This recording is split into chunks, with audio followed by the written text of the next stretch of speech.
Saya di Panca News dengan NIM 2618024, mahasiswa IAIN Bukit Tinggi, jurusan Bimbingan dan Konseling Fakultas Tarbiyah dan Ilmu Keguruan. Video ini saya buat untuk memenuhi syarat ujian akhir semester Bahasa Indonesia dengan dosen pembimbing Dr. Desolantri SSMPD. Soal yang pertama itu Quran Surat Yusuf ayat 100, yang mana pertanyaan yang nomor 1 yang A, yaitu upaya yang saya lakukan untuk memahami makna atau tafsir ayat. Yang pertama itu memahami dengan Al-Quran, dengan tafsir Quran, Bil-Quran.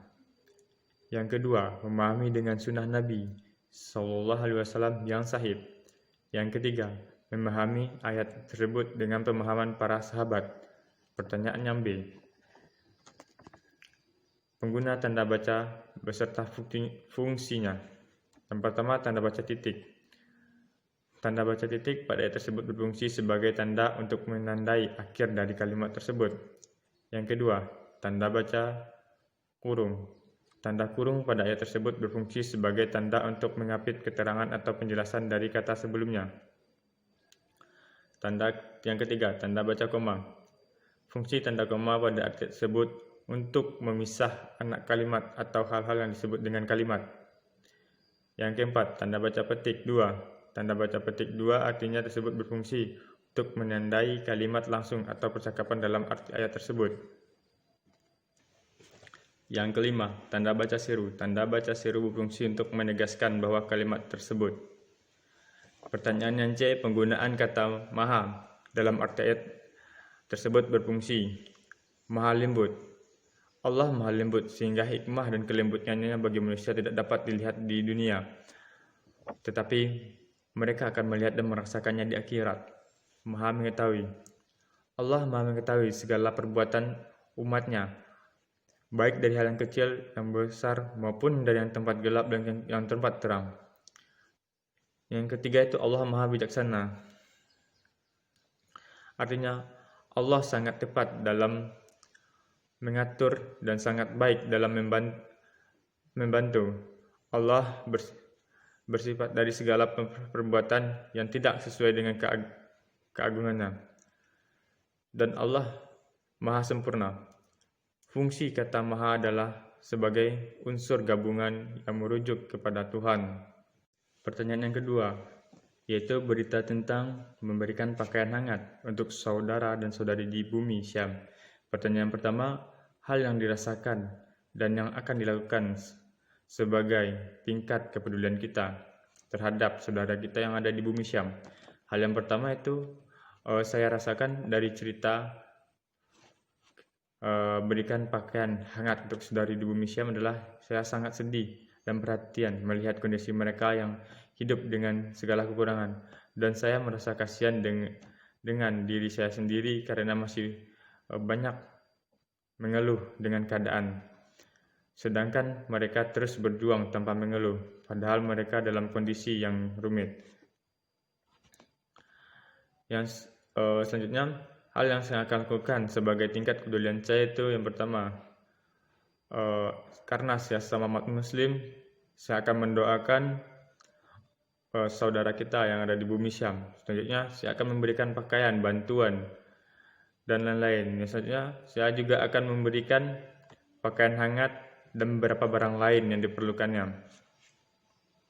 Yang B-nya, 15 diksi yang disusun berdasarkan urutan dalam kamus beserta artinya. Yang pertama, dekap artinya memeluk.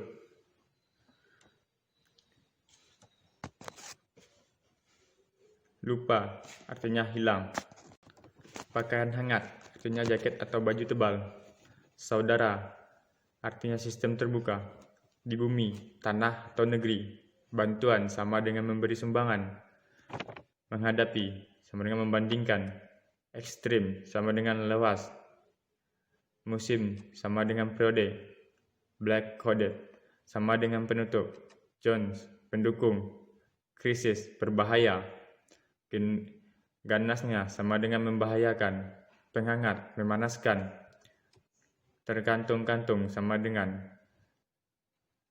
kadang-kadang. Pertanyaan yang ketiga, 5. Alasan saya sebagai bangsa Indonesia harus bangga berbahasa Indonesia di Indonesia. Kemudian paparkan hal yang saya lakukan untuk memelihara rasa bangga. Alasan saya yaitu bahasa Indonesia menduduki peringkat ketiga di Asia. Yang kedua, bahasa Indonesia merupakan lambang kebangsaan Indonesia dan merupakan lambang identitas bangsa Indonesia. Yang ketiga, bahasa Indonesia bisa menjadi alat pemersatu bangsa di Indonesia. Yang keempat, bahasa Indonesia ini bahasa yang banyak dipelajari di dunia. Lebih dari 45 negara yang mempelajari bahasa Indonesia. Yang kelima, bahasa Indonesia dijadikan sebagai bahasa resmi, seperti menjadi bahasa resmi kedua di Vietnam. Yang selanjutnya, hal yang akan saya lakukan untuk memelihara rasa bangga terhadap bahasa Indonesia adalah saya akan menggunakan bahasa Indonesia dimanapun saya berada dan menerapkan bahasa Indonesia. Pertanyaan yang keempat, 4 persiapan yang ingin saya lakukan untuk memenuhi kebutuhan dunia kerja. Yang pertama itu mempersiapkan skill atau kemampuan. Karena dalam dunia kerja, ketika kita tidak mempunyai skill atau kemampuan, maka kita akan canggung ketika dalam bekerja. Bahkan seseorang pun akan ragu untuk menerima kita bekerja dalam suatu perusahaan atau tempat lain gitu.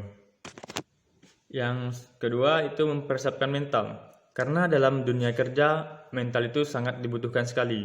Karena ketika kita dapat tekanan dari bos, rekan kerja, atau dari teman yang lain, kita harus siap mental untuk menghadapi itu semua. Karena jika kita tidak siap mental, maka kita akan merasakan kecemasan yang berlebihan dan akan gagal terhadap pekerjaan yang kita lakukan. Selanjutnya yang ketiga itu memperluas wawasan dan keilmuan.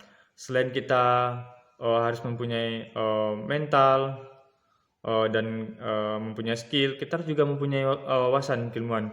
Dalam dunia kerja, wawasan dan keilmuan itu juga sangat penting karena di dunia kerja kita tidak hanya bekerja, tapi kita juga mencari wawasan dan keilmuan dan membagi wawasan dan keilmuan kita tersebut.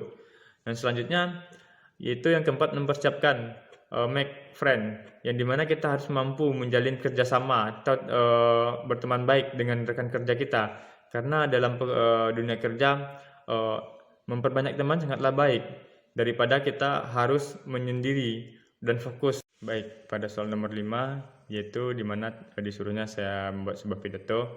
Nah, pada soal nomor 5 ini saya mengambil topik pidato yaitu tentang kesabaran. Kenapa saya mengambil kesabaran?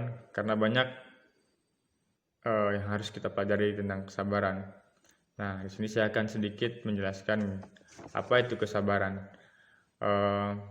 Pada dasarnya kesabaran itu berasal dari kata sabar, biru, yang artinya memegang.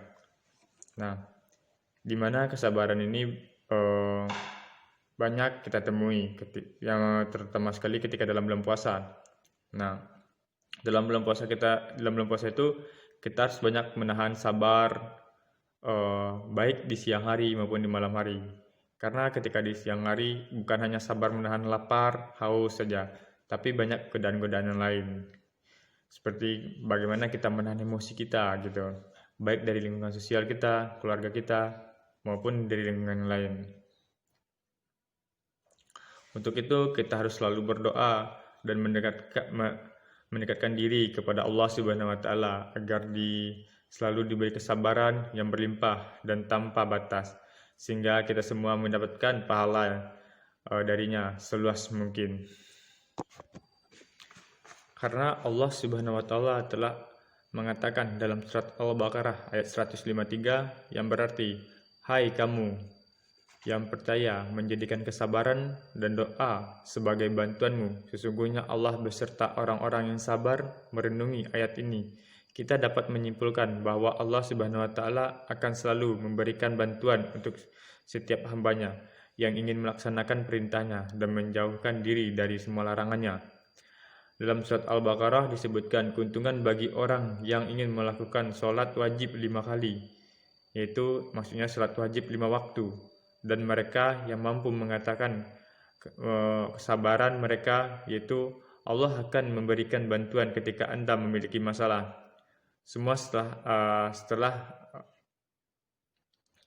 kita tahu apa keuntungan kita sabar dalam menghadapi semuanya. Karena ketika kita sabar dan selalu mengikuti perintah Allah dan menjauhi larangannya, Allah akan selalu ada dan membantu kita ketika kita dalam masalah. Mungkin sekian pidato saya. Wabillahi taufiq hidayah. Assalamualaikum warahmatullahi wabarakatuh. Baik, dengan berakhirnya pidato saya tadi, berarti berakhir pula video syarat memenuhi ujian akhir bahasa Indonesia saya. Jika ada salah kata dalam penyampaian, saya minta maaf. Wabillahi taufiq hidayah. Assalamualaikum warahmatullahi wabarakatuh.